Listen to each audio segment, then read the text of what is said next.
So of course, a few years ago, Ralph Lauren released Polo Red, which was a bit on the sweeter side of things, very modern and youthful with that appropriate sweetness to it.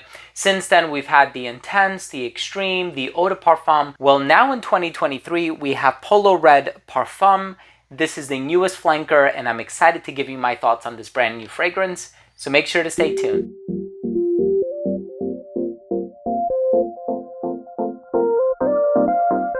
Now, before I begin today's episode and I give you my thoughts on the brand new Polo Red Parfum by Ralph Lauren, I'll tell you what it smells like, comparisons, performance, longevity, any comparisons to more popular and designer fragrances I meant, and there are actually a couple that I think this does smell similar to. I do want to start the video off first by saying that if you're a fan of fragrance-related content, please do consider supporting the channel by subscribing to it. Hit the bell icon so you can be notified whenever I do upload future videos to the channel.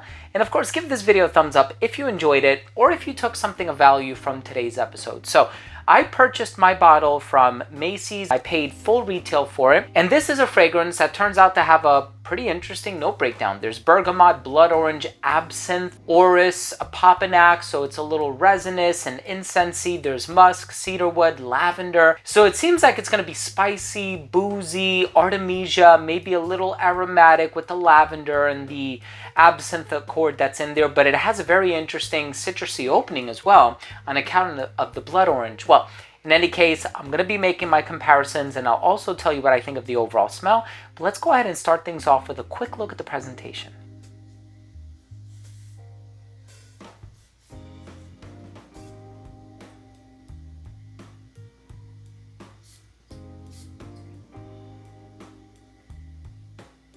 So right in the opening of this fragrance, right, as soon as you spray it on, and I sprayed this test strip about 15-20 minutes ago, you are going to get something that smells rather fresh with an undercurrent of sweetness. As far as the note breakdown is concerned, I'm not seeing tonka bean, I'm not seeing vanilla. However, I am convinced that both of those things are in there, but I do see some sweet resins which give off a bit of like the sweet amber accord, right? I think a papanax is the resin that I remember reading online, and a papanax is also known as sweet myrrh, and it does actually give off a bit of a sweet vibe. Now, I do get something sweet, not as much like a praline vibe, although I saw this was getting compared to Ultraviolet Red by Paco Rabanne. I've done a video on that one as well. I do have red and I do have violet, so I think they're both quite wonderful. But I think with Ultraviolet Red, I think it's kind of like that aromatic blood orange, praline, and vanilla combination with a touch of patchouli, if I'm remembering correctly. That gets compared to this fragrance, and I think the comparison is totally warranted. I do find, however, that this one is perhaps a little bit stronger,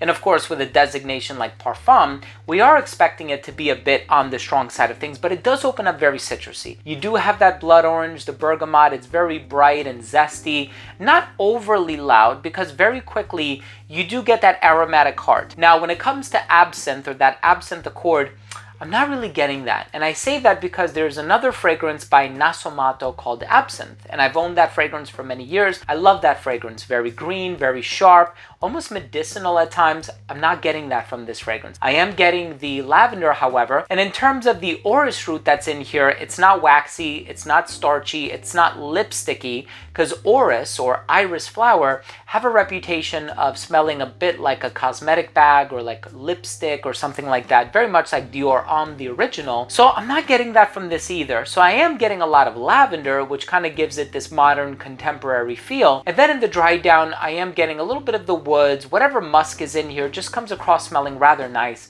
I think it's a really nice bridge to the aromatic tendencies that are found in the heart. So really, if I were to categorize the most dominant notes and create a sort of hierarchy, I would say that in the top we have blood orange, comes across loud and clear. In the heart you have the lavender. In the base you have the sweet resins with whatever else is giving off that sweet vibe, right? I find that ever since Emporio Armani Stronger With You for Men, there has been this characteristic type of a sweetness, and I've encountered it in so many fragrances, in Azzaro fragrances, in Paco Rabanne fragrances, in Valentino fragrances. I feel like everybody is kind of twisting that DNA, and while I do find that this one bears some similarities to that DNA, it does kind of do its own thing. I think, if anything, the closest comparison would be Ultra Red for Men by Paco Rabanne. So if you haven't had the opportunity to try that one, you could find it online for a really good price, by the way.